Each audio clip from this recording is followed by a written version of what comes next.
Rama Radhikaya Tadalaya Krishnaya Krishna Bhaktaya Tadbhaktaya Namo Namaha Om Namo Bhagavate Vasudevaya Om Namo Bhagavate Vasudevaya Om Namo Bhagavate Vasudevaya Om Namo Bhagavate Vasudevaya Om Namo Bhagavate Vasudevaya Krishnaya Vasudevaya Krishnaya Vasudevaya Devaki Nandanaya Cha Devaki Nandanaya Cha Nanda Gopa Kumaraya Govindaya Namo Namaha Jai Shri Krishna Chaitanya Prabhu Nityananda Shri Advaita Gadadhara Shivasadi Gaura Bhakta Vrinda Hare Krishna Krishna Krishna Krishna Hare Hare Hare Rama Rama Rama Hare Hare Hare Krishna. You are all welcome for continuity of Bhakti Shastri. Bhagavad Gita. We are discussing chapter 13, the nature, enjoy,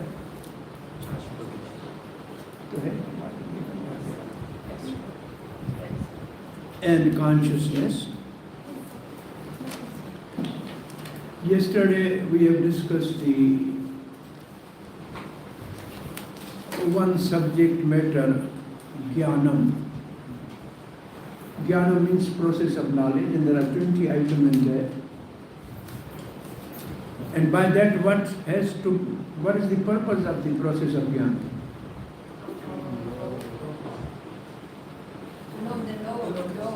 To know?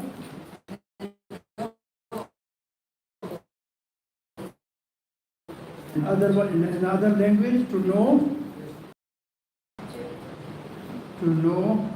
Where is our Manasiksha? Manasiksha Krishna Prema Pradayate. What happened to them? Kenya, Malaysia, Kenya disappeared. Hare Krishna.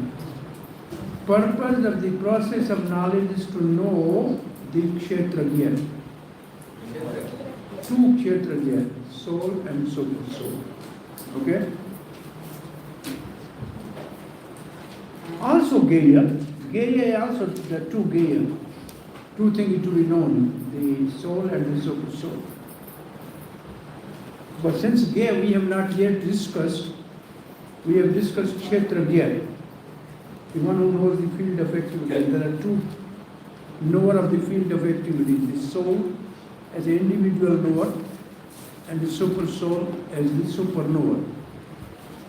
Now we are starting today the section 4. Krishna explained the object of knowledge, which means gaya. This is the number 6 item in the questions. Gyanam gayam. Alright? So, who is to be known?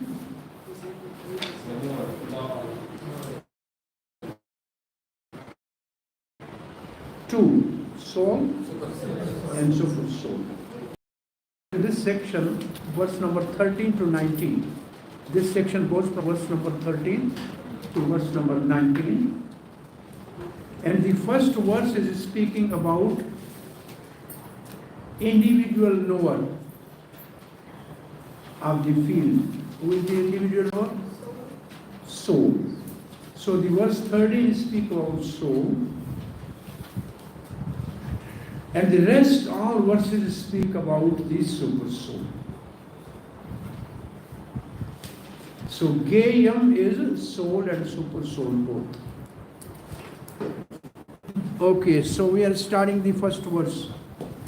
Gayam yatta pravakshyami yagyatva amritam ashnute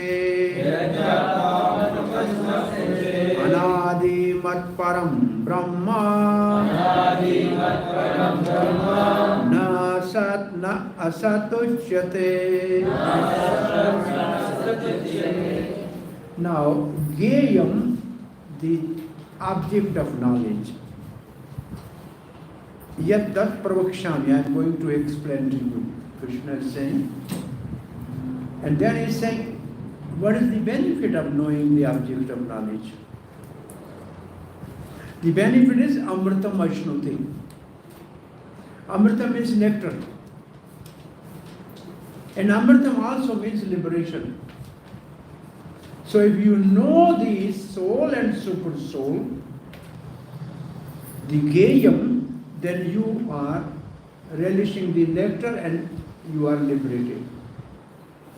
So shall we know this? Because this is a benefit. Benefit of knowing the soul and super soul is that one is liberated. One relish the nectar. Ashnute means eating actually. Ashnami means eating. And amritam means nectar. So I relish nectar. Now, anadi. That gayam has no beginning. Anadi. Adi means beginning. Anadi means no beginning. So gay has no beginning, number one. Number two, mataparam. Mataparam means he is under matparam. Word to word meaning, you see what is the meaning of matparam? Subordinate to me. Taking shelter of me. What is it? Subordinate means taking shelter of me. Therefore it is soul. Soul which is subordinate to the super soul. So this verse speaks about the soul. Mat param, taking shelter of me, subordinate to me. Brahma, it means conscious, living entity. Na sat na asat uchyate, there is no cause and effect. He is not the cause and effect of anything. Cause and effect. Now somebody should read the Srila Prabhupada's translation. Who will read this? I shall now explain the knowable, knowing which you will taste the eternal, Brahman, the spirit, beginningless and subordinate to me, lies beyond the cause and effect of this material world. Shall we read purport? Yes, we will start reading purport. The Lord has explained the field of activities and the knower of the field. He has also explained the process of knowing the knower of the field of the activities. Now he begins to explain the knowable, first the soul and then the super soul. By knowledge of the knower, both the soul and the super soul, one can relish the nectar of life. So, this is the benefit of knowing. Relish the nectar of life. As explained in the second chapter, the living entity is eternal. This So is why also- Prabhupada is writing this? What in the verse Prabhupada is explaining? Anadi. Anadi, soul is beginningless, eternal. As explained in the second chapter, the living entity is eternal. This is also confirmed here. There is no specific date at which the jiva is born. But touching there is no problem? Yeah. Nor can anyone trace out the history of jivatmas manifestation from the Supreme Lord. Therefore, it is beginningless. The Vedic literature confirms this. Najayate me deva avipasi. Katha Upanishad 1.2.18. The What knower. happened? My material disappeared. This. Wait a minute.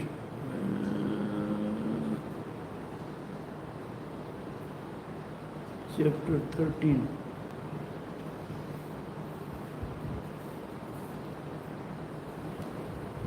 It's not functioning. It's there, it's not coming.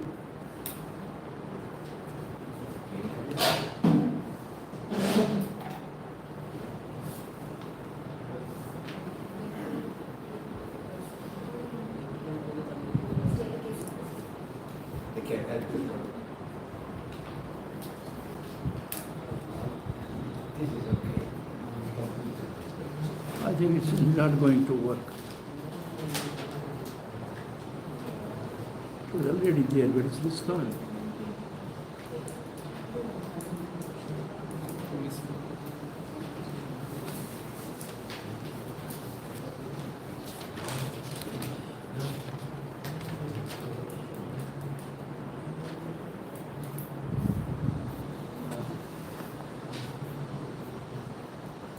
It's not there. I can see it somewhere.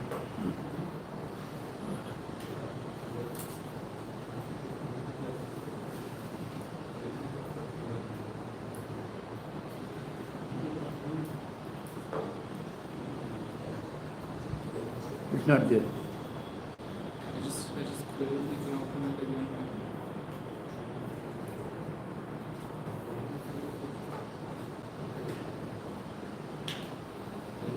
No, it's gone.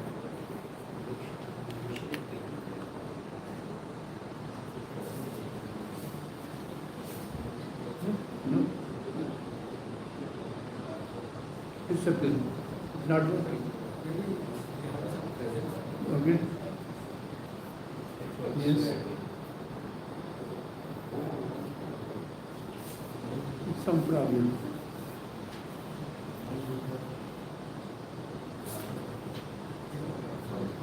Let us read, I think.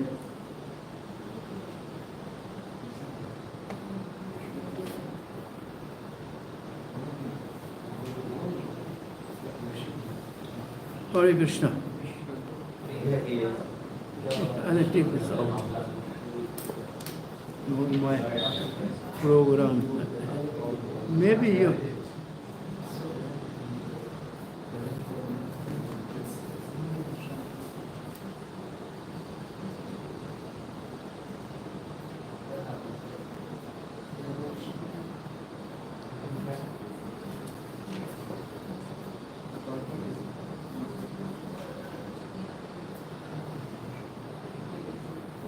It's not coming here, what happened?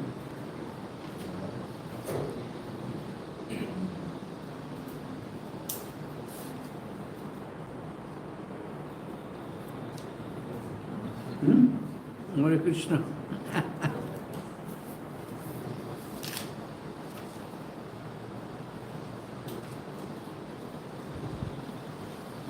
Once we can restart.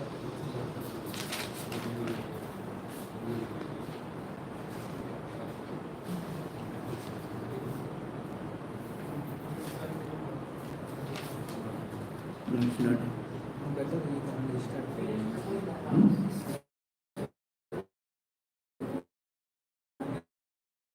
Restart the laptop. I think we read it. It's better. It's finished. So now you read Anadi. Soul is Eternal. no beginning. There's 2-3 times I couldn't really understand. So, as explained in the second chapter, the living entity is eternal. This is also confirmed here. There is no specific date at which the Jivatma was born, nor can anyone trace out the history of the Jivatma's manifestation from the Supreme Lord. So many people ask when we come in this existence. The answer is nobody knows. Beginning. But then Prabhupada writes, God knows. See next line. Therefore, it is beginningless. The Vedic literature confirms this. Najayate Vrindava Vipashchit. And of Mission 1.2.8. The knower of the body is never born and never dies, and he is full of knowledge. So what was writing now? The Supreme Lord as the Super Soul is also stated in the Vedic literature. Svedasvatara Upanishad 6.16. To be Pradhana, Kshetrajna Pratit Gunesh. No, I don't know what you are saying. Something, now what you are saying is quotation from some verse. And why this verse is quoted? To explain Mat Param. You know, in your, see in your verse there's a Mat Param. There's a word Mat Param. Yes. And to explain Mat Param, now Srila Prabhupada is explaining Anadi. Now he is explaining Mat Param. And he is quoting a verse. And that verse says, soul is dependent upon me. See, is it there? Pradhana Kshetrajna Patir Guneshana. The chief knower of the body and the master of the three modes of middle nature. In the Smriti it is said, Dasa Buddho Harereva Nanyaseva Kadarachana. The living entities are eternally in the service of the Supreme Lord. This is also confirmed by Lord Chaitanya in his teachings. Therefore, the description of Brahman mentioned in this verse is in relation to the individual soul. And when the word Brahman is applied to the living entity, it is understood that he is Vijnana Brahma as opposite to Ananda Brahma. Ananda Brahma is the Supreme Brahma, personality of God. Okay, finished. Now I have to add something. This soul. So this Baldev Vidabhushan has written something about soul, which is good for your information.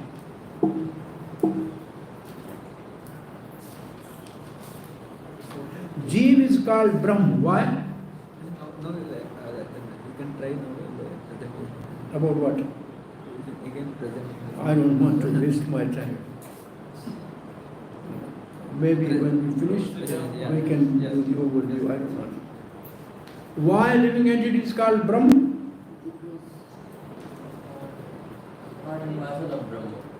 The word Brahm came from Brahda, means big. Brahda means big. It has 8, endowed with 8 great Brahda notes. So, with great qualities, it has 8 qualities.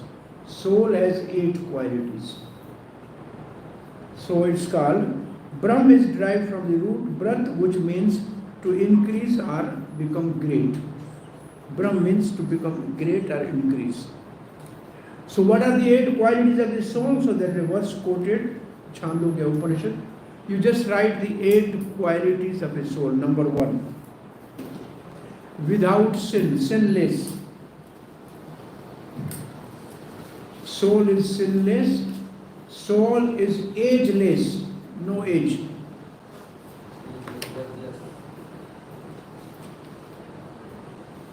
Without lamentation, 3. Without hunger, 4. Third, without lamentation. Without thirst, next.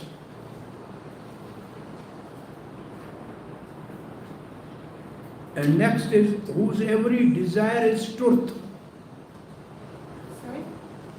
One whose every desire is truth. Yeah. Satya Kama. Satya Kama. Satya Kama. And the last is Satya Sankalp.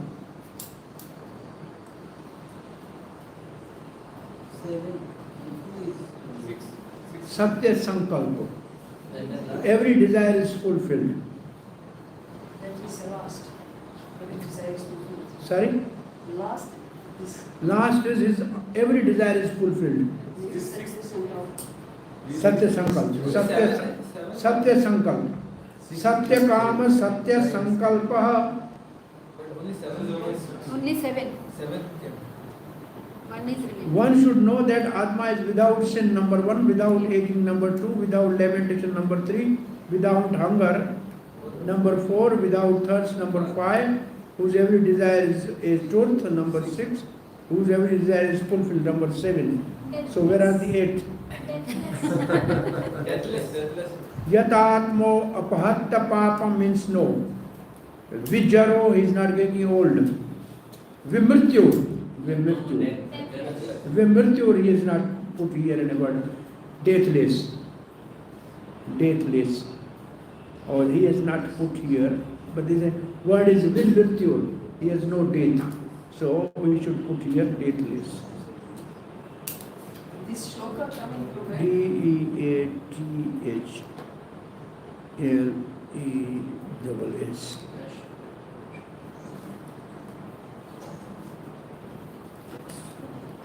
Yes. Okay? Would you told about the reference from where this is? Chandogya Upanishad. Yatma apahit, apapit, has no sin. Vijaro, never become old, jara. Vimrityu, never dies. Vishoko, there is no shok. Vijigishto, no hunger. Pipasa, no thirst.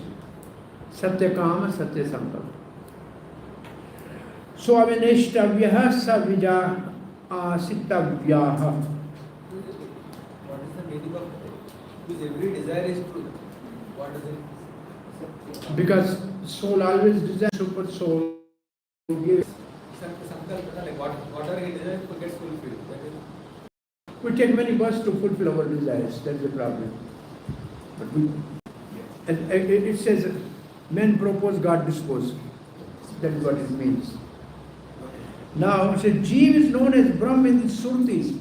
In the Vedas, Jeev is also known as Vijnanam Brahma Chetad Veda. Vijnanam Brahm.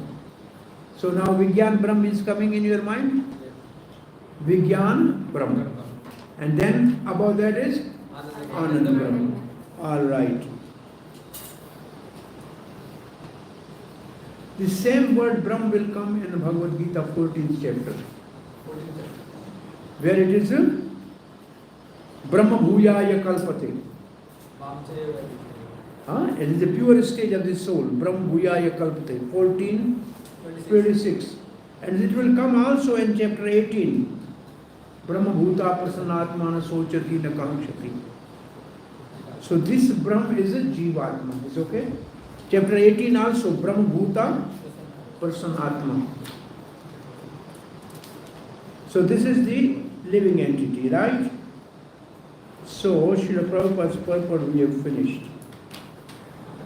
Now we are going to the verse number 14, which speak about the another knower of the field, super soul.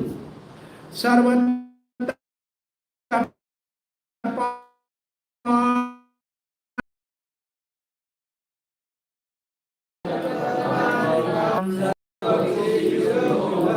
Sarvatah Shrutimal Loke Sarvam Avritya Tishtati. So Sarvatah Pani Padam. Pani, hand. Hand in Sanskrit is called Pani. Okay? Name of Krishna is Chakkar Pani. One who holds disc in his hand. Chakkar Pani. And marriage in a Vedic system is called Pani Gran. Pani Gran means holding the hand. So Pani means hand. Sarvata means everywhere. So super soul has hand everywhere. Number 2. Pado, he has leg everywhere. Sarvato Ikshi, he has eyes everywhere. Then Sarvato Shro, his head is everywhere. Mukham, his mouth is everywhere. Can you see these words? He has everywhere his hand, leg, mouth, head. Okay? Sarvata Shrutimam, he has ear everywhere. And last, he covers everything. Sarvam avarta. Okay? Sarvam avarta tishtati. Everything, Paramatma covers everything. How his hands are everywhere? How his head and legs are everywhere? Because he's in every It's heart, happening in because of every heart of every living being. He has, He is in the heart of each every living being, and also in the atom. The what you said, say again? super soul is in the heart of every living being. It said here, starting Yes. from Dharma into the small ant. So that's how he's everywhere. The feet, his legs, and his ears. So all the living entities are expansion of super soul. And they have the hands and legs, and they are hands and legs of super soul. Let me read this line for confirmation.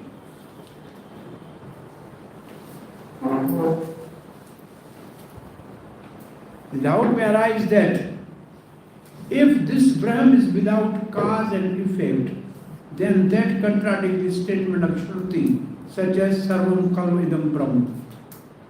This is some philosophical things, I think, maybe higher stage. Though Brahm is essential nature, is beyond cause and effect. This Brahm, Paramatma, is also cause and effect because of non-difference between the energy and the source of energy. There is no difference between the energy and energetic. Okay? The Lord is the creator of material bodies. Since Prakriti produced the bodies, but Prakriti being the energy of the Lord is non-different from Lord. Thus the Prakriti, he is cause of the material bodies. Now therefore, how his hands are everywhere?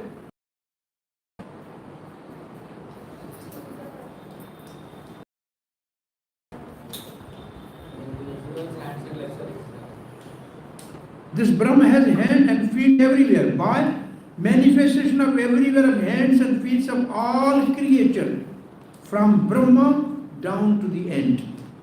This is Prabhupada's purport also. From the hands of Brahma to the hands and legs of the end. All they are expansion of the energy of the Supreme Lord. And energy and energetic are non-different. So his hand, legs, mouth are everywhere. Is it clear? Is it understandable?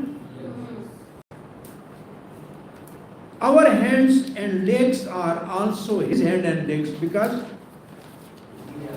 we are part and parcel of Supreme Lord.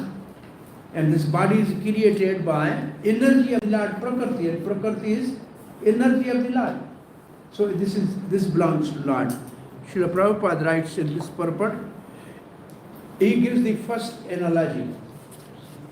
How Lord is, how super soul is all-pervading. First analogy is sun and sun rays. Sun and sun rays is the first analogy. As the sun exists, diffusing its unlimited rays, so does the super soul or the Supreme Personality of Godhead. So the living entities are his rays, and he is like a sun.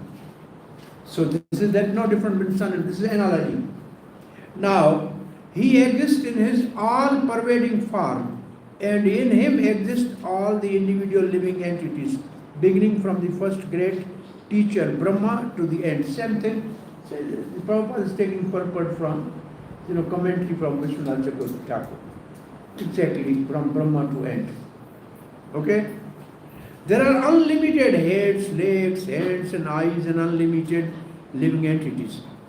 So, our hands and legs are his hand and legs. You understand this? Which principle? Mana Siksha. Hare Krishna, please come. You have to teach your mind.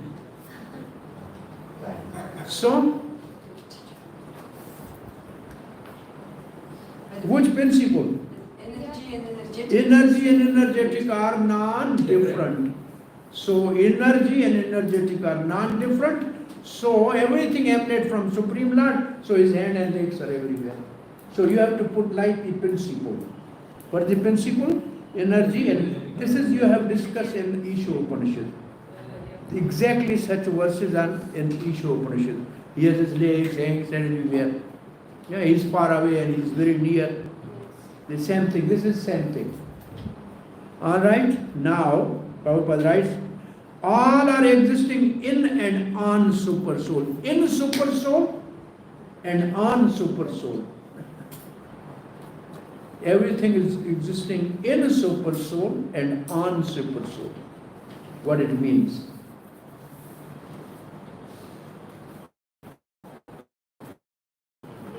In super soul is in the universe. He's all pervading, so everything is within him. And everything is on him. Because he maintained everybody. Because he maintained everybody. Therefore, the super soul is all pervading. The individual soul, however, cannot say that he has his hands, legs, and eyes everywhere. That is not possible. So there is a difference between the super soul and the individual soul. Now, Srila Prabhupada said, if he thinks that under ignorance, he is not conscious that his hand and legs are diffused all over, but when he attains the proper knowledge, he will come to that state. This is Mayavad philosophy. Prabhupada, Srila Prabhupada is refuting Mayavad philosophy. What they say? I am Brahm, but now I am covered by Maya. So I don't know.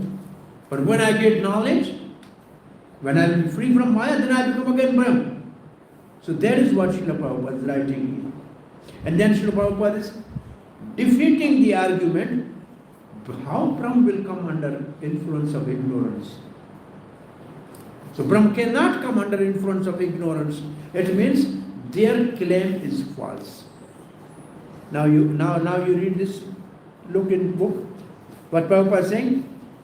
This thinking is contradictory. This means that individual soul, having become conditioned by material nature, is not supreme. How can he be supreme if he is covered by matter now? So this is their false logic of the Mayavad. Do they answer something to this? Do they answer something to this, Mayavad? Huh? Mayavad, do they answer something to this statement? They say like that, now I am also Brahm, but now I am covered by Maya. But how come? You're God, how can you be powerful? They don't explain. How? This is their ignorance, Prabhupada writes, because of ignorance. The Supreme Lord can extend his hands without limit. The individual soul cannot. Now Bhagavad Gita, Krishna says, Patram Pushpam Phalam Toyam, so I accept it. He may be anywhere, but he can accept it. As in Brahma Santa, which says, his all limbs can function for anything. So Prabhupada is quoting that. This is the, what is this? What is this principle? Omnipotence means all powerful. He is all powerful. Even though he is situated in his own abode, far, far away, he can extend his hand to accept what anyone offers.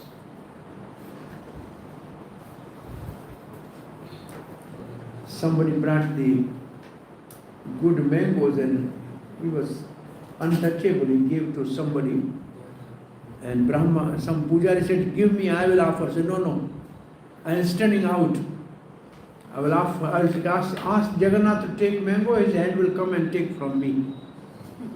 And from Jagannath temple, hand extended and took all the mangoes one by one. That is the story of Jagannath. So, Krishna can accept anything from anybody from anywhere. Krishna can extend to any place in the world. Prabhupada went to New York, Krishna went to New York. In San Francisco, he appeared as Jagannath. He reached there. So he can reach there to help his devotees. So this is a hope for us that if we offer with love to Krishna, he will accept. And if we are dependent on Krishna, he will protect us. This is important really to know. Krishna is omnipotent. Wherever we are, he will protect us. Because he can go everywhere. He said, he don't need a passport, visa or anything. And nobody can stop him, right? So this is, the sannyasi has this conviction that wherever I go, I have with me super soul. And also my spiritual master. Because he is the external manifestation of my super soul. So both are with me. So they are not afraid. You have to be fearless. Because with you there is super soul. Why you become fearful? Hare Krishna. Hare Gol. Okay, Srila Prabhupada writes, that is his potency. That is his potency. He is powerful. In the Brahma Santa it said, Golokeva Nivastyakala Atma Bhuto. Then, what is the full verse is there or only one line? In the third line. Only one line. Ananda Chinmaya Rasa. Go on. Goloke Nivasti Akalatma Bhuto. Golok. He lives in Golok Dham. But he is present with everybody. Okay. He is engaged in pastime to the transcendental planet. That's all pervading. The individual cannot do that. Therefore, this verse describes the Supreme Soul, the personal of Godhead, not the individual soul. So what Srila Prabhupada was trying to say is, this again, if yesterday I gave you one topic to write, what was that topic? Difference between the two knowers, soul and super soul. Now you continue this further and put all these differences in that. Then you can have some at least 10-20 differences in these verses. If after finishing this I have time, and if this computer or some other computer works, then I can show you there's a one chart between the differences. Yes. Okay, we are going to verse number 15. Sarvendriya gunabhasam Sarvendriya vivarjitam Asaktam sarvakchaiva Nirgunam gunam bhoktare cha Sarvendriya gunabhasam. Sarvendriya means that super soul illuminate all senses and sense objects. It illuminates all sense and sense objects. But Sarvendriya Vivarjita, he has no senses. Devoid of material senses. He enlightened everybody's senses, but he has no material senses. Number 2. Asaktam, he is not at all attached to anything, but he maintains all. Sarvabhauma means he maintains all. I am not attached, but why should I maintain somebody? He is unattached, but he maintains everything.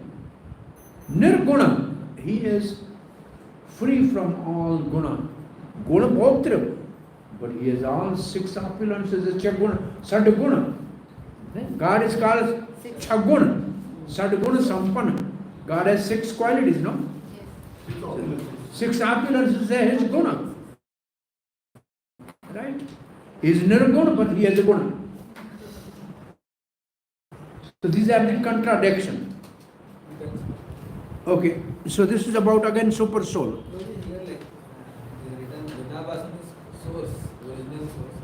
Source of the? All senses. What? There are 2 meanings. One is illuminating, one is the origin. Origin and illumination. He illuminates all the senses and sense objects, guna. Shruti says chakshus chakshusa. By him our eyes sees. He is the inspirer, this side of that. Or the meaning can be the other meaning. He shines forth or endowed with all senses and object of senses, such as sound. However, also without all senses. Sarvendriya vivarjitam. This man, he has no material senses. Okay. Then there's a verse quoted, Prabhupada. This you already know. Okay, Prabhupada's purport. Srila Prabhupada writes, Supreme Lord, although the source of all senses, guna bhasam. Guna means senses. Abhasam, one meaning is enlightening, other meaning is source. Of all living entities, does not have material senses like they have. So, number 2, actually, the individual soul has spiritual senses. Now, Prabhupada says we have spiritual senses, but they are covered by matter now. They are covered by matter now. Prabhupada used to say, like, if you have gloves, in the winter you wear the gloves, so your own original hands you can't see. And you cannot really, with the gloves, can have touch and sensation of these things. Similarly, our spiritual senses are covered by matter right now. That's what Prabhupada is writing. And therefore, the sense activities are exhibited through matter. As the Supreme Lord's senses are not so covered, his senses are transcendental and therefore are called nirguna. Our senses has an influence of 3 modes of material nature. And God is beyond 3 modes of material nature. So our senses are covered, therefore not pure. Lord's senses are uncovered, therefore they are pure. Guna means the material modes, but his senses are without material covering. Okay. It should be understood that his senses are not exactly like ours. Although he is source of all our sensory activities, he has his transcendental senses which are uncontaminated by uncontaminated by 3 modes of material nature. Very good. This is very nicely explained in the Svetashvara Upanishad 3:19 in the verse apano pado javano grahita. Apani, he has no legs but he runs. He has no hands but he accepts. This is the verse in Isha Upanishad you have discussed, right? Yeah. The Supreme Personality of Godhead has no hands which are materially contaminated, but he has his hands and accepts whatever sacrifice is offered to him. That is the distinction between the conditioned soul and the super soul. He has no material eyes, but he has eyes. Otherwise, how could he see? He sees everything, past, present and future. Krishna said something in Bhagavad Gita like this. Vedaham samataitani vartamani cha Arjuna Varnam, chapter 7. Yeah. Right? He said, I know everything, past, present and future. But you don't know. So he knows everything. How he knows? He has eyes everywhere. So that's the meaning. He lives within the heart of living entity and he knows that we have done in the past, present, and what we are doing and what we are awaiting to in future. It means he knows everything about our past and present activities and what we will do in future. We don't know.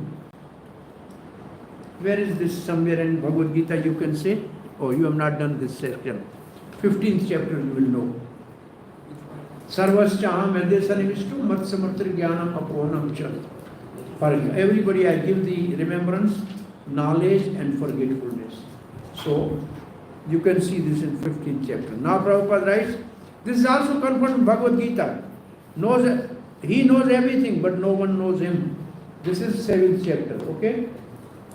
These 2 lines in 7th chapter.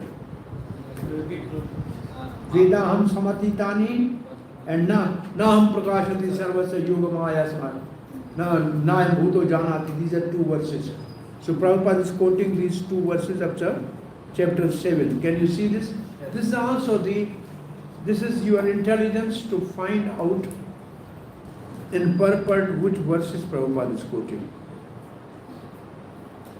You have to do a little research. Use your brain, you can see. Can you see now these 2 verses in 2 lines? In Bhagavad Gita it is also confirmed everything, but no one knows him. He knows everything, no one knows him. Where is this? 7th chapter. Right? Prabhupada says Bhagavad Gita, so you have to do research. You have to do search, not research. Huh? 7 must be 20, 25 and 26.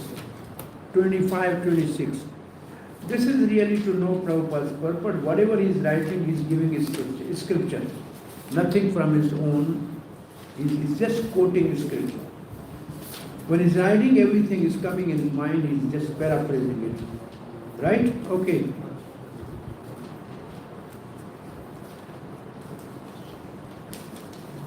Now Prabhupada is saying, therefore Lord is not impersonal. He has his legs, eyes, everything. This is one sarcastic remark of Srila Prabhupada. This Mayavadi says God has no legs, he has no hands, he has no eyes. It means what they are saying is this is a prayer. You are blind, you are lame, you are. Is this prayer? They are fools. Huh? He doesn't have material. They say to the Lord like that, you have no eyes, you have no ears, you have no legs. What it means? You are blind, you are lame, you are. Huh? What this means? Is this prayer? What is this? What they are saying? This is their sheer ignorance. Bhagavad Gita also confirms that when the Lord appears, he appears as he is by his where is this? Where this is Bhagavad Gita? Can you repeat? Yes. Please read the line. In Bhagavad Gita it's also confirmed when Lord appears, he appears as he is. Chapter 4. Yoga Maya. What is the word? Ajopi san avyatma bhutanam ishvara visam pratik prakritin swam adhishtaya sambhavami atma mayaya. This is the verse. Sambhavami atma mayaya. I appear by my own internal potency. Now Srila Prabhupada said, he is not content with material energy because he is the Lord of the material energy.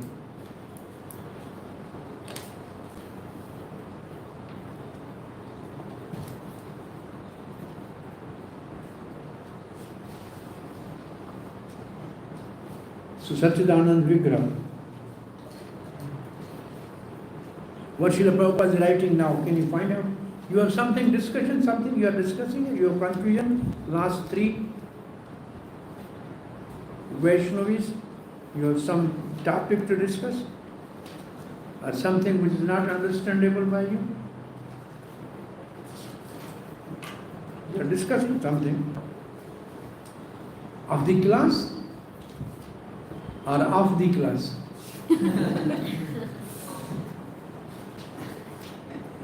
What is now I am reading in this, after quotation of 5.1, what Prabhupada has written, what is this? Why he is writing this thing? He is full of all opulence, what he is writing? He's proprietor of all wealth and He is- all energy. He's the most intelligent and full of knowledge. So he is speaking 6 opulences, guna. This what he is speaking is 6 opulences. But here only giving 2, 3. So he is nirguna, but he has all guna, opulence. This is that verse which is actually quoted here. The most intelligent, is full of knowledge. These are some of the symptoms of Supreme Personality. This is 6 qualities.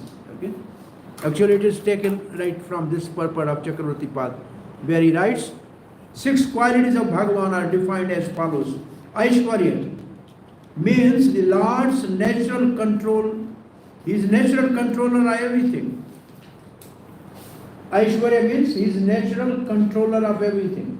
Number 2, Virya refers to Lord's inconceivable potencies by which he manifests Jiva and Prakriti and expand as multiple avatar. Virya. That's, 6, the 6? Bhaga means his qualities. So virya, what is the meaning of virya? Strength. Virya is strength. What is strength? This is the meaning of strength. Lord inconceivable potency. What is that potency? He manifests jiva. He manifests prakriti. He comes as a many incarnation. This is his virya. And then yasha. The third is yasha. Fame refers to large ocean of good qualities relating to body, mind and speech. Ocean of good qualities refer to his body, mind and speech. Shri refers to large, eternal, beautiful, youthful body. Gyaan refers to large omniscience. And Vairag refers to large detachment from all material affairs. So these are the 6 opulence and their meaning given by Chakravarti Path. And Srila Prabhupada has taken something from this purport. Is it okay? Now we should continue further.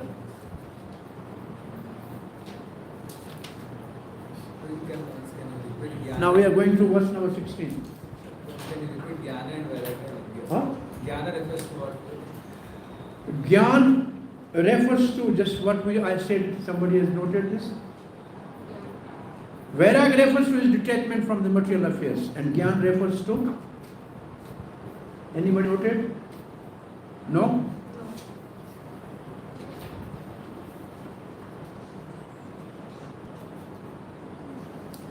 Gyaan refers to large omniscience. It means he knows everything. He knows everything past, present and future. Omniscience.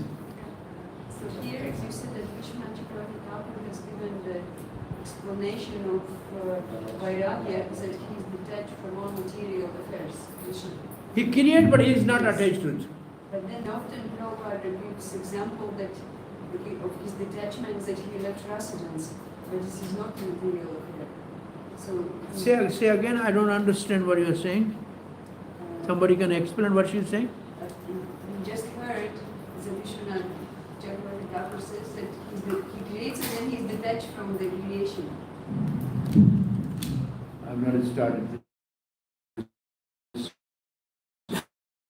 I'll ask somebody to help. Yes, he is detached from everything, yes? But then left all the gopis, he ran away, he went away from residence. So residence is not a material affair. Oh, well, that is a transcendental detachment to increase the love of the gopis. So means even that is. And then he also becomes detached from whole opulence of Dwarka. In the end. So the detachment is also material as well as spiritual. Both ways is detached. Now we are going to verse number 16. Bhairantasya bhutanam acharam charam evacha sukshapmattad avagneyam duristam chantike chata. He is outside of everybody and he is inside everybody. He is inside of us. He is inside of us as a Paramatma we know. How he is ever outside of everything. How is outside of us? He is enveloped in Dharma. He is also universal form. In this one, it says further, Bahar Antasya Bhutanam, of the created living entities, he is inside and outside. And who are the created living entities? The next line says Char Achar, moving and non-moving. So among the moving and non-moving, he is inside and outside. How is outside? Inside he is a super soul, is very easy to understand. And he is also outside. The whole material nature is also his expansion. Everything is man. Huh? Yeah, the outside is also he, inside is he. Inside is like Paramatma and outside Navadashi. Matter. Outside. See, and then Then the next is, I want to know where he is. They say, Sukshamatvat. He's so subtle. A Vajnanyam, you cannot know him. He's so subtle that you cannot know him. And what is the size of soul? 110,000. And he's living in the heart of his soul. So how can you see his? We may have microscope to see him, but microscope only see material things. This is a spiritual thing, microscope cannot see. Spiritual thing cannot be seen by material instrument. And then, Duristam, he's far away. Chanti Kicha, he's inside. He's far away and he's inside. Same in Isha Upanishad. He's far away in his own abode.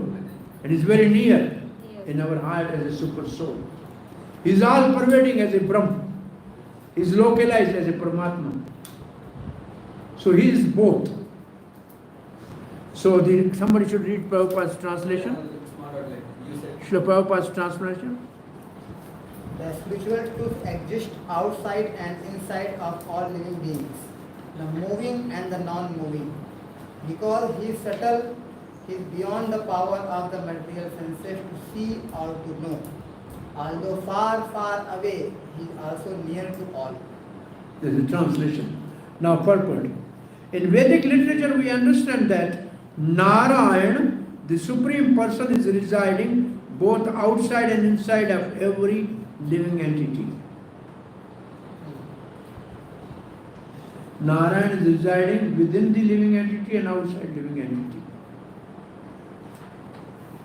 This is present, he is present in both the spiritual and material world. He is present both in the spiritual and material world. Although he is far away, still he is near to us. These are the statements of Vedic literature. And then Srila Prabhupada quotes Kathopanishad.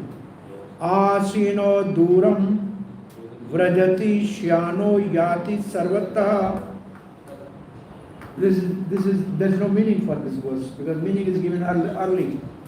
First the meaning is given, then verse is given. He is present.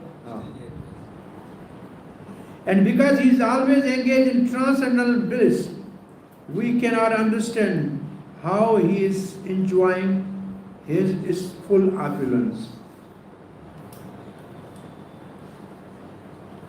We cannot see or understand with these material senses. Therefore, in Vedic language it said that to understand him, our material mind and senses cannot act. But one who has purified his mind and senses by practicing Krishna consciousness in devotional service can see him constantly. And then Srila Prabhupada quotes Brahma Samhita. Which verse? Premanjana charita bhakti vilochanena santa sadeva hrideshu lokayanti yam shama sundrama chinta guna swarupam govindam. So this is the verse Prabhupada quotes. Though it is not visible, but with love you can see within your heart.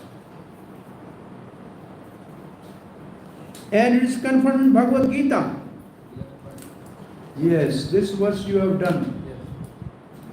The verse is Bhaktya tu ananya shakya aham evo vido arjuna gyatum drishtum cha parveshtum parantapa. You have done this verse, right? What Krishna is saying in this. Bhaktyatva only by devotion, not by other method. Bhaktyatva ananya, ananya means unalloyed devotional service. Undivided, not for anybody else, only for me, and continuous. Ananya has two meanings. Na anya means nobody else, only me. Ananya means continuous. Shaktya means possible to know. Gyatum to know. Drishtum to see. And parveshtum means really to engage in service. It's only through bhakti you can see me, you can know me, you can see me, and you can associate with me. So, to know me is Gyani can do that. Gyani can know God. To see, yogi can see Paramatma. But none of them can enter into the abode of Supreme Lord, Parveshtu. But devotee, he knows what Gyani knows, it means what Gyani knows, he knows. What yogi knows, he knows. But they don't know he knows. So he knows all three. Gyatum, Drishtum, Parveshtum. Giving a simple example for preaching. So there is a difference between the devotee knows Brahma, Paramatma and Bhagavan. He knows all three. He knows all three. Gyani only knows Brahma. Yogi only knows Paramatma. But devotee knows all three. The example is like this. You are from Russia, right? In Russia there is no mango. Yes? No, I go there and give a lecture on mango. It's very sweet. In May and June you get this. It's yellow in color. It's very tasty. There are 50 people listening my lecture. 40 people left. And they told everybody that we know mango. In this season, this light type, this color, they know. But the 10 which were left there, they asked me, can you show how mango looks like? I had mango in my bag. I said, this is mango. And then out of those 10, 7 left. They went outside, I know, but I seen mango also. But the 3 were asking me, what will you do with these mangoes? I said, I will cut this and eat. Can we taste this? Yes, you sit. I give you some piece to taste. So these 3, when they go out, they say, we know mango, we have seen mango, and we have tasted mango also. You know? So this is what a devotee does. He knows God, he sees God, and he relishes every day the Mahaprasada. Sometimes people ask me, have you seen God? I say, what is your question? Am I a fool? Every day going 4:30 in the morning? Why I am going in the temple if I don't see God? I don't see, not only I see God, but I also relish what God is. And I every day get Rasgulla. So it's not that I see God, but I relish what God honor every day. He take bhoga and he gave me prasad. So it's not that we are fools that we have not seen God. No, you have seen deity, and then you have deity in the road. Okay, have you ever got Rasgulla from that? Yeah? There are so many dioramas in the store. There is cloth, wearing clothes. You know, they have some murtis, Maya murtis. Huh? Have they given you anything? No. But our deity is giving every day. We have seen God, yes. So Srila Prabhupada writes, Bhagavad Gita, this verse is very important verse of Bhagavad Gita. We are going to verse number 17. Avidhaktam cha bhuteshu vibhaktam eva cha sthitam bhuta bhrata cha tad gayam Grishno Vishno cha. Avidhuktam means undivided, is one. And Vibhaktam is divided. So, and Prabhupada gives an example. And this example you will read in Prabhupada's purpose. Sun on our head. On my head, sun is here. If you are 5 kilometers there, sun is on your head also. Yes. So the one sun is one. But to me appears it is on my head, you think it is on your head. The other example which is not in this purport is one moon. You have 1,000 pots full of any liquid, you will get the image of the moon in all parts. So the moon is one, but is also appears divided. So God is one, but He is in everybody's heart as a Paramatma. So He is one as well as He is divided. This is the first line. Avibhaktam, it means He is not divided. Vibhaktam means He is divided. So the super soul is in everybody's heart, but He is a God as a one. Second line says, Bhuta Brata, He maintained all the devotees, all the living entities. Brata means maintenance. He maintained everybody. Tajagneyam. Bhuta Brata Tajegeyam. He knows and maintains. He is to be known as the maintainer. Know that He maintains us. God maintains us. And then doing something. Everything. And Prabhu Vishnu create everything. His destroyer, His creator. What do you think? How can you explain to ordinary people? Children go to the seaside, they make the home, they make so many things, right? They enjoy for some time, and when they come, they just destroy everything. Yeah, finish. Go. You have seen this? Yes. This is what God is doing, playing. It's like that. He creates so many planets, so many living, then He destroys everything. He maintains everybody. And He is one, but He is in everybody's heart. Now this is Srila Prabhupada's purport. But this is a different language where you want to listen, I can tell you. Where's our Malaysia friend? Krishna Prem Pradaya there?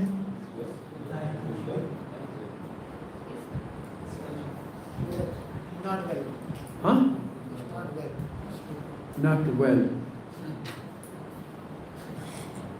We have to be well by.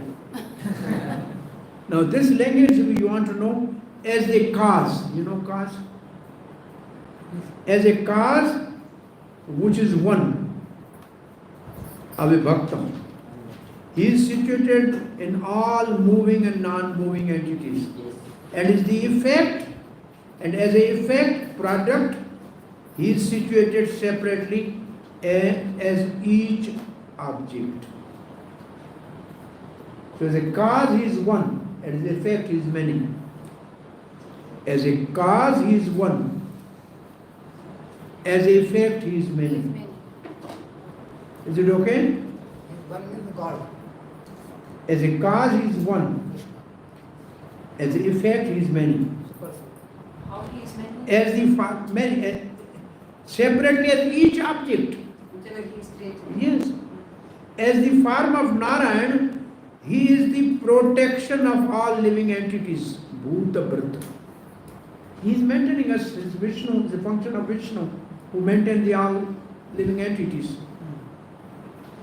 During the duration of maintenance, the destruction, Vishnu, and the time of Pralaya, and the creation of all beings, Prabhu Vishnu, at the time of creation. Prabhu Vishnu also means Lord, and Prabhu Vishnu also means the product. Srila Prabhupada's purport. The Lord is situated in everybody's heart as a super soul. Very good. Does this mean that He has become divided? No. Actually, He is one. Now Prabhupada gives the example of sun. You read the sun on everybody's head, maybe 5 kilometers, that one sun. Where is sun? Everyone will say it is shining on my head. In the Vedic literature, the example is given to show that though He is undivided, He is situated as if divided. Also it is said in the Vedic literature that one Vishnu is present everywhere by His omnipotence, just as the sun appears in many places to many persons. So analogy is sun and Vedic literature is Vishnu. And the Supreme Lord, although the maintainer of every living entity, devour everything at the time of annihilation. This was confirmed in 11th canto of Bhagavad Gita. Kalo asmi lokachaya pravarto. At the time I devour everybody. Yeah, that's what the verse is. quoted here, right? And then also mentioned that in the form of time he developed, okay? He is the annihilator, the killer of all. When there is a creation, he develops all forms, from their original state, and at the time of annihilation, he devoured them. Vishnu Purvishnu Cha. The Vedic hymn comes from this, the fact that is the origin of all living entities and the rest of all. After creation, everything rests in his omnipotence. And after annihilation, everything enters to rest in him. So all the when annihilation takes place, all the jivas enter into the abdomen of Garbhodaksha Vishnu. Everything is there. It comes from there and it goes there. These are the confirmation of Vedic literature. Yato van imani bhutani jayanti yena jatani jivanti yataha priyanti abhishansvanti tad brahma tada vijnaya sasva. Taittiriya Upanishad. There's no meaning. Meaning is given earlier. Meaning is given first and then the verse is given. Now last verse 18. Jyotisham abhita jyotish tamasya paramuchyate gyanam gayam gyanagamyam hriday sarvasya vishritam. Jyotisham abhita jyotish. Sun, moon, everything get their light from Brahma Jyoti. So he is the source of light for all luminaries. Okay? Prabhupada quotes this, and then he also quotes that there is no need of any sun and moon in the abode of Lord because it is self-effulgent. Tamas paramuchyate, he is beyond ignorance, he is beyond darkness. Then Prabhupada quotes certain verses from Veda. Gyanam is knowledge. Gayam is source, he is to be known. And gyanagamam is the process of knowledge. Is all three. Is knowledge, is the object of knowledge, and is the process of knowledge. Gyanagamam. Gyanagamam. He is obtained by the process of knowledge. He is obtained by the process of knowledge, which means the goal of the knowledge. Hriday sarvasya vishritam, and he is in everybody's heart. So by this verse, all this description belongs to Paramatma is now. Prabhupada in purport is speaking from verse number 14. But now it is very clear, he is in everybody's heart as a super soul. What is the difference between object of knowledge and goal of knowledge? I can show you all three what that means in a purport. Now, Srila Prabhupada's purport, the super soul, the supreme personal God, it is the source of light in all luminous objects like sun, moon and stars. In the Vedic literature we find that in spiritual kingdom there is no need of sun. And where is this? Vedic literature, but also in Bhagavad Gita? 15. You have not done this. Chapter 15. Natad bhāsyate suryo na shashanko yadrato anyavartante. In the material world, that Brahma Jyoti. Now this is something is good for you to know. Prabhupada writes, in this material world, Brahma Jyoti, the Lord's spiritual effulgence, is covered by Mahat Tattva. Like the cloud comes, there is this light of sun is everywhere. Now one sun is there. Is Kenya has a different sun? Mana Siksha? No? What about you? Your Korea has a different sun? No? Russia has a different sun? One sun. Huh? One sun, right? One sun. And there's a cloud here in India, there's no cloud in America. The cloud is not even in Vrindavan. Sometimes cloud is in Mathura, but not here. So the Brahma Jyoti is everywhere, but where there is a creation of material world, there is a cloud of Mahatattva. Mahatattva comes as a cloud. So that part where there is a cloud, there is a creation. So Lord Spirit is covered by Mahatattva, the material elements. Therefore, in the material world, we require assistance of sun, moon, electricity, etc. Because when there is a cloud, there is a darkness. So we need some light. Otherwise, there is no need of light. But in the spiritual world, there is no need of such things. It is clearly stated in Vedic literature because everything is eliminated. Okay? It is clear, therefore, that his situation is not in the material world. It means Lord does not belong to material world. He is situated in the spiritual world, which is far, far away in the spiritual sky. There is also come from Vedic literature. Aditya varnam tamas parasta. Aditya varnam, like the effulgence of sun. Tamas parasta is beyond darkness. He is just like sun, eternal luminous, but is far, far beyond the darkness of material world. His knowledge is transcendental. Gyanam. His knowledge is transcendental. The Vedic literature confirms that Brahma is concentrated transcendental knowledge. Gyana adhbhutta. Gyana adhbhutta. So he is Gyana. To one who is anxious to be transferred to that spiritual world, knowledge is given by Supreme Lord, who is situated in everybody's heart. So God is knowledge, and He gives knowledge. In 4th chapter, He gives transcendental knowledge Himself. He gives. What is the name of 4th chapter? Gyana Yoga. So He is giving transcendental knowledge directly to Arjuna. So He is the source of knowledge. In Vedic mantra says Tamha Devam Atma Buddhi Prakasham Mumukshu Vai Sharanam Aham Prapade. One must surrender unto the Supreme Person of Godhead if he at all wants liberation. So like, as far as the goal of ultimate knowledge is concerned, Gyaan Gamayam, it is also confirmed in Vedic literature. Tameva viditva mrityumeti. Only by knowing Him can one surpass the boundary of birth and death. So it is Gyaan Gamayam.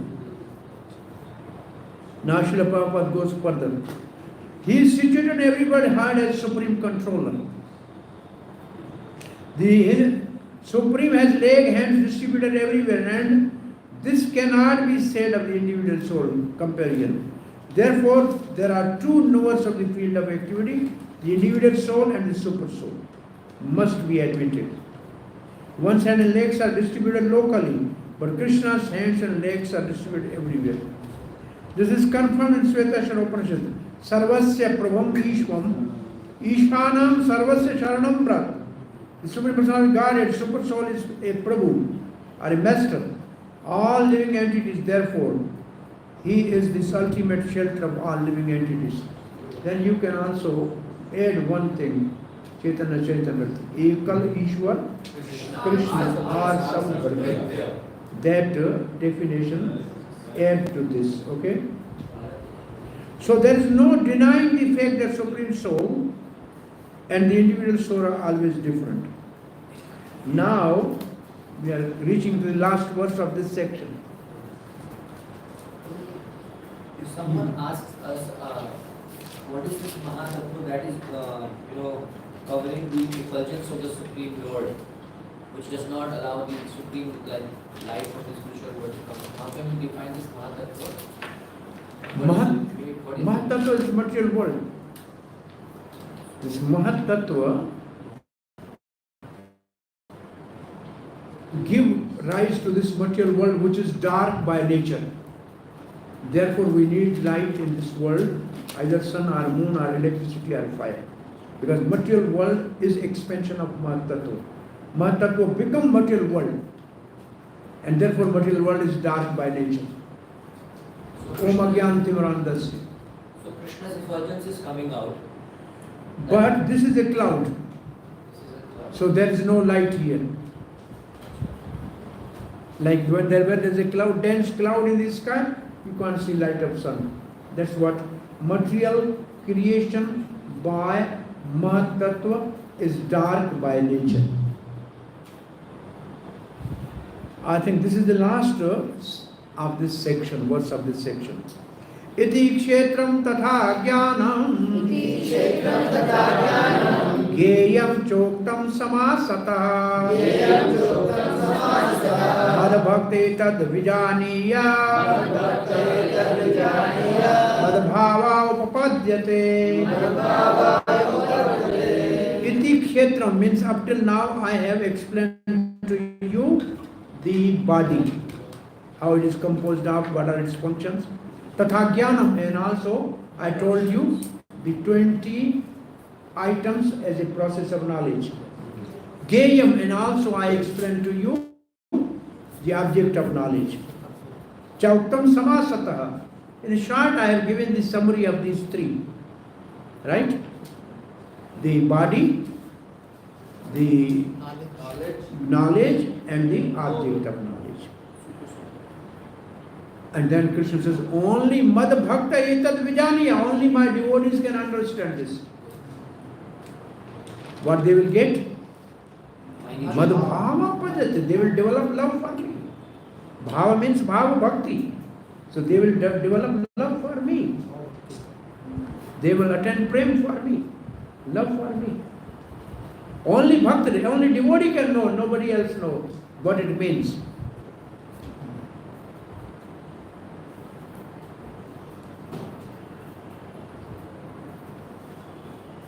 So this is Srila Prabhupada will give the same thing. Lord has described in summary the body, knowledge and knowable. Okay? This knowledge is of three things. Knowledge is of three things. Knower, the knowable, and the process of knowledge.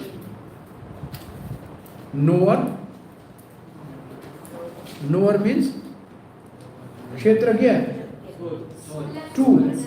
Soul and super soul. Then knowledge, process of knowledge, 20 items. And the knowable, now we have discussed super soul and soul. Combined, these are called gyaan. Combined, these are called gyaan, means realization or science of knowledge. Perfect knowledge can be understood by the unalloyed devotee of the Lord directly. Others are unable to understand. Monist means those who think I am God. Monoist. Say that, if you read along with me in your book, it will be nice. Also see in your book. The monist said that at the ultimate stage, these three items become one.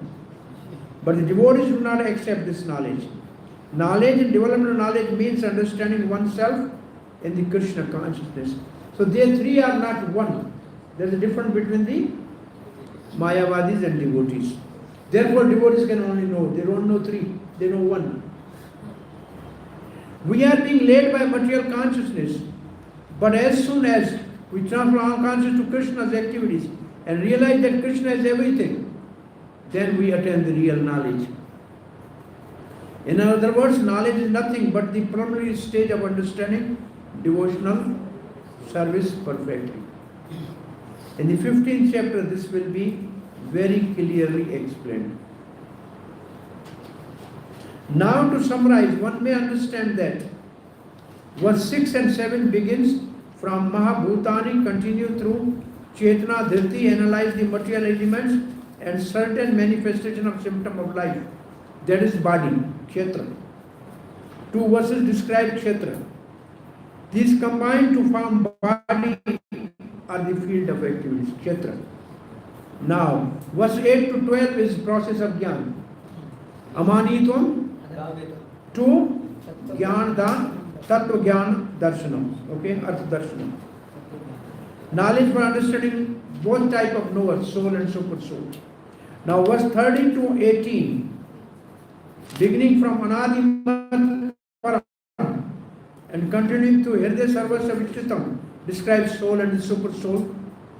Okay? Thus, three items have been described: the field of activity, the process of understanding, the both soul and the super soul. It is specially described here that only the unalloyed devotees of the Lord can understand these three items clearly. So far, these devotees of Bhagavad Gita is Bhagavad Gita is fully useful. It is they who can attain the supreme goal, the nature of the Supreme Lord Krishna. In other words, only devotees and not others can understand Bhagavad Gita and drive the desired results. Now we are starting section 5. And this is from verse number 20 to 26. The name of section is Krishna explained Prakriti and Purusha and their union. Prakriti means material nature, Purusha means soul. And their union means how they are united together. Is it okay? Some other computer we can transfer this. And I want to give these all slides to you for future reference. So I can show them. They're very nice work done by some very dedicated devotees. Roji can mail to this laptop so that we can connect for that. If your pen drive, I just chup in a minute. I will transfer this. to get a pen drive tomorrow. And then we can just see everything, summarize the whole 13th chapter. Maybe in one hour we can just summarize the whole in pictures. You have pen drive. You have pen drive. Huh? Memory card is too small. It cannot go in this. Okay, Hare Krishna. Let us finish couple verses today. I want to finish at least some 4 or 5 more verses too. We have only one class left 10 minutes. on 9th. 10 minutes. 10 minutes you can chant the full round of Hare Krishna mantra. And you can realize God in 10 minutes. Adhyan Maharaj did that. Prakritim Purusham Chaiva Vidya Anadi Ubhavapi Vikaramscha Gunanschaiva Vidhi Prakriti Sambhavan. Prakriti means material nature. Purush means living entity. Enjoy. Vidhi means no. Anadi means they are beginningless. Ubhav means both. They both are since time immemorial. Okay? Vikaramscha, what are the transformations? Vikar means transformation. Gunanscha, this is because of 3 modes of material nature. And because therefore they are Prakriti. So the transformation by guna are in the material nature, not in the soul. There is no transformation in soul. You cannot change soul. Right? So now read the Prabhupada translation. Material nature and the living entities could be understood to be beginningless. Their transformations and the modes of matter are products of material nature. You understand? The both are eternal, but the transformation are of the Prakriti, not of the soul. You can't change the soul. Yeah? Okay? Now, purport. When we were reading the Virat Roop, universal form, it was mentioned that this form of Krishna is temporary, whereas this two-hand form of Shyama Sundar is like permanent and Yes. translated in each other. So, like material nature is mentioned over here to be beginningless. So, in one sense, there is no destruction, it's like always. Matter never destroys, science says, only it transforms. Matter never destroys, it only transforms. When this body finishes, it becomes air goes to air, water goes to water, the earth goes to earth, ether goes to ether. What is the problem? Again, like you construct body, you get all these things and do it again. So transformation, exactly, you want to know, there's a lot more what transformation means actually. So, this is what is said. First thing,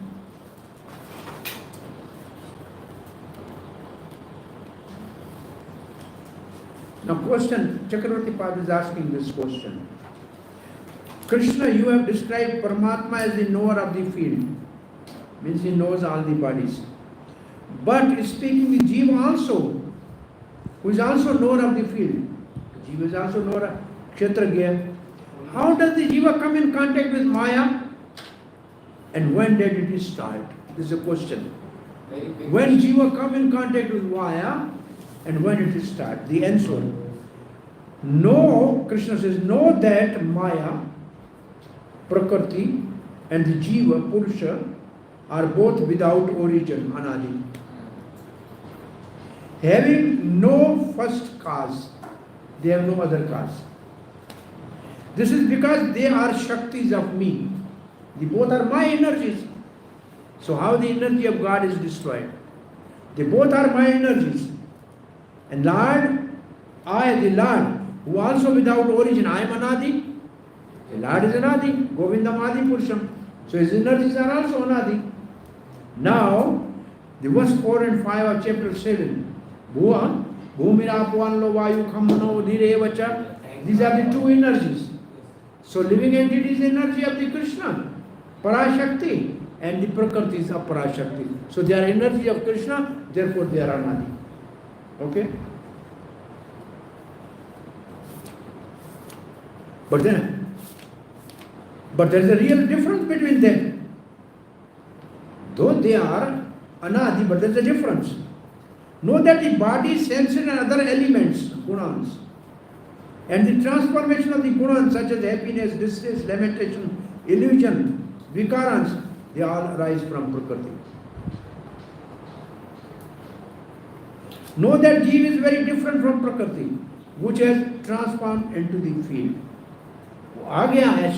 The soul has come in body, but it cannot be transformed. Transformation is of the body.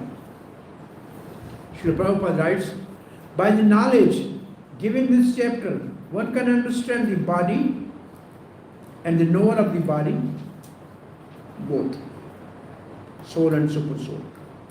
The body is the field of activity and is composed of material nature. The individual soul that is embodied and enjoying the activities of the body is the Purusha. Purusha means enjoyer. Or the living entity. He is one knower and the other knower is super soul. Of course, it is to be understood that both the super soul and the individual soul are different manifestations of Supreme Personality of Godhead. What are the different manifestations? The soul is Vibhinna Shakti, Vibhinna Ansa, and the Paramatma is Swans. You know these two words? Vibhinna Ans and Swans. Separated part and parcel is living entities, and expansions are the super soul. Super soul is the expansion. There is a Vishnu Tattva. Swa Ans, Swa means oneself. Ans means expansion. So expansion of Krishna is Paramatma. But the soul is separate part and parcel. It's like my nail is my part and parcel. It can be separated from my body. But my son is expansion of me. He is like me. So there's a difference between my nail and my son. Is it okay? Nail you can separate. But it's still I survive. So this is part and parcel is like that. Okay, Prabhupada writes, living entity is in the category of his energy and super soul is in the category of his personal expansion. So one is energy and one is Vishnu Tattva. Both material nature and living entities are eternal. That is so that they existed before the creation. The material manifestation is from the energy of the Supreme Lord. And so also are the living entities, but the living entities are of superior energy, Parashakti. Both the living entities and material nature existed before this cosmos was manifested. Material nature was absorbed in the Supreme Personality of Godhead, Mahavishnu. And when it was required, it was manifested by the agency of Mahatattva. So all these Mahavishnu from his all pores of the skin, the whole universe has come out. That's what it said. Right? And when there is a need for manifestation, that Mahatattva comes out. Similarly, living entities are also within him. They are also within the Supreme Lord. And because they are conditioned, they are averse to serving the Supreme Lord. Why they are conditioned? Because they are averse to serve the Supreme Lord. Thus they are not allowed to enter into the spiritual kingdom. But with the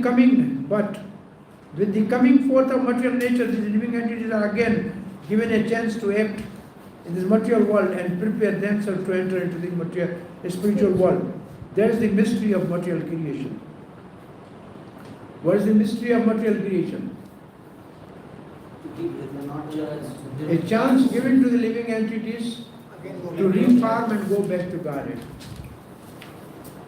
Actually, the living entity is originally the supreme spiritual part and parcel of Supreme Lord, but due to his rebellious nature, he is conditioned within the material nature.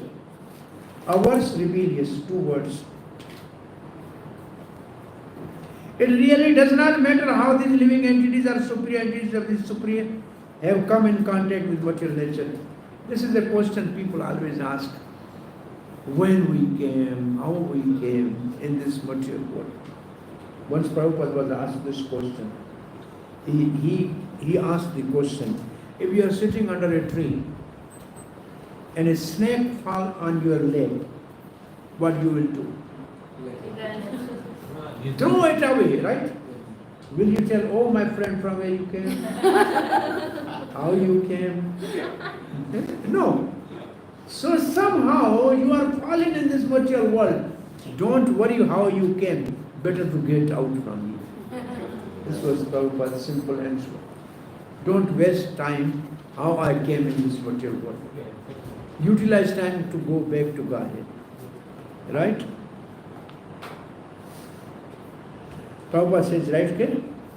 The Supreme Godhead knows, however, how and why this actually took place. Can you see this? It really does not matter how these living entities are superior entities of the Supreme Lord with superior energy have come in contact with the material world. It's no matter. The Supreme Godhead knows. He knows, however, how and why this actually took place. In the scripture, Lord says that those attracted by his material nature are undergoing hard struggle for existence.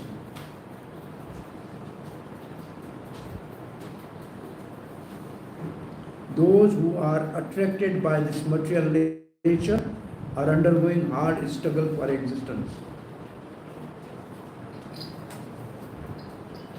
Where is this?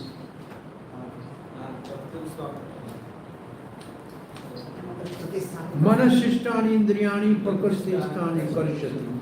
This is a struggle. But we should know it with certainty from the description of these few verses that all transformation and influence of material nature by 3 modes are also production of material nature. This is important line. Why? This is what the verse says. Vikarams prakriti uchyate.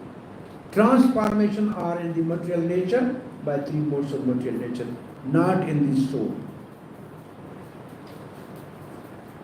As far as the spirit is concerned, living entities are all same. All souls are same. There is no transformation. Next, verse number 21. Karya karana kartitve hetu prakriti uchyate purusha sukha dukkhanam bhoktritve hetu uchyate. Hetu means cause. Hetu means cause.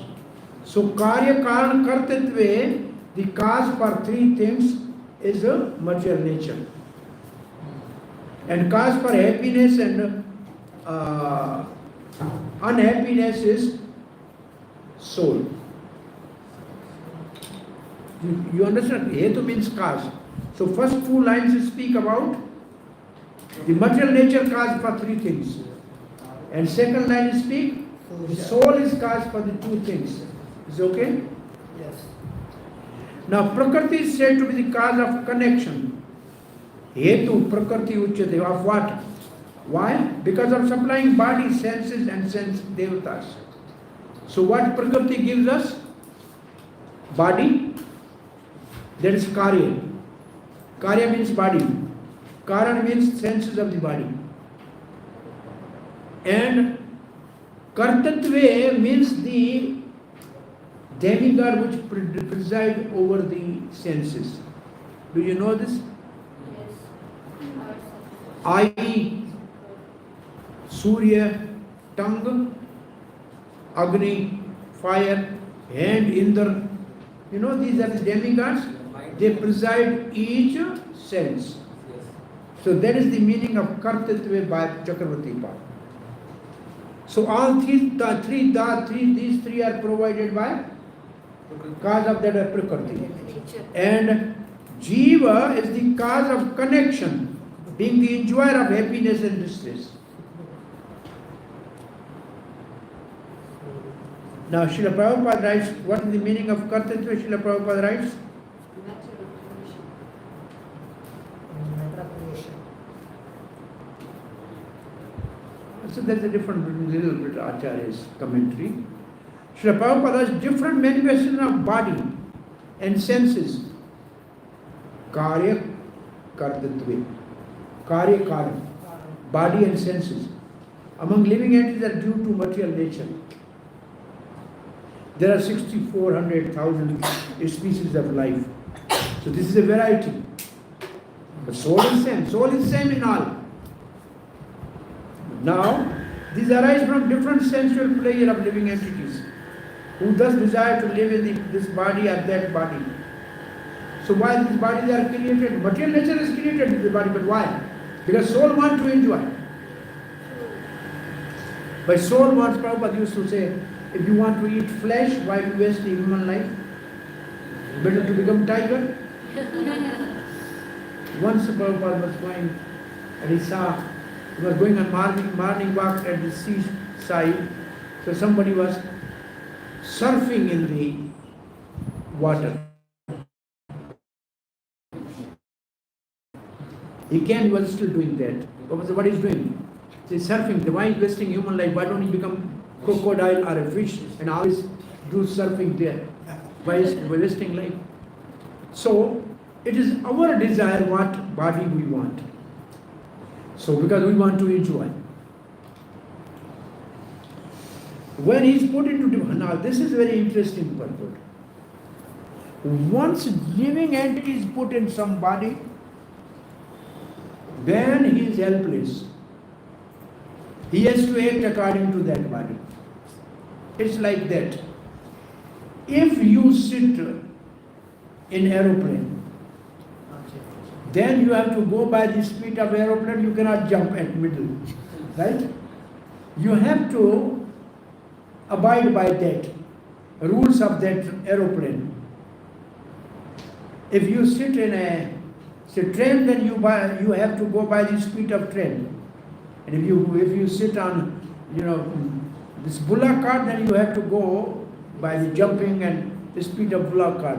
But it means when you sit when the living entity enters some body, then he has to function according to the nature of the body. We enter in dog's body, he only barks and bite. He has no other business. If you enter in demigod body, then he acts like a demigod. So once you slept, then you are helpless. You have to act accordingly. It's like that. You can put your food, you can taste in mouth, but once it go below the throat, you have no control. your control is over. Only you have little bit taste in the tongue. Huh? You vomit, then you will not taste it, but you will get. Taste is only here. Once it's gone down, it's beyond you. You try, sometimes it's not very difficult to vomit also. It's not easy. So any body, if we choose, then we are conditioned by that body. We cannot change anything. So be intelligent to select the body. Don't go into the body that then you really feel sorry. I think your time appears to be over. You may be hungry. Are you hungry? Hungry for more Krishna conscious knowledge? No. Let us finish this purport. So this I told you, this once body Prabhupada writes all this.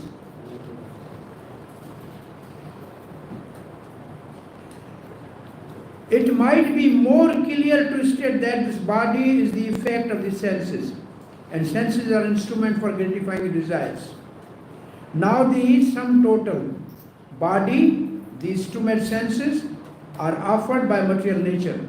Karya, Karan. Kartatva Prabhupada is not described in purport. That are the presiding deities. Okay? By nature, and as will be clear in the next verse, the living entities blessed are damned with circumstances according to his past desire and activity. Activity means karma. According to the one's desire and activity, material nature places one in various residential quarters, bodies. The being himself is the cause of his attaining such residential quarter, and his attainment, enjoyment or suffering. So we have selected somebody. Now we will suffer or enjoy according to our own karma. Once placed in some particular body, he comes under the control of nature. Now he acts like dog, Prabhupada writes. Body of hog, he acts like a hog. And he is forced to eat his stool. This is the law of nature. But in all circumstances, super soul is with individual soul. Dwa Suprana Swayuja Sakhaya is our friend with us, but he is not contaminated by body. There is no influence of the material nature on super soul, though he is within our heart.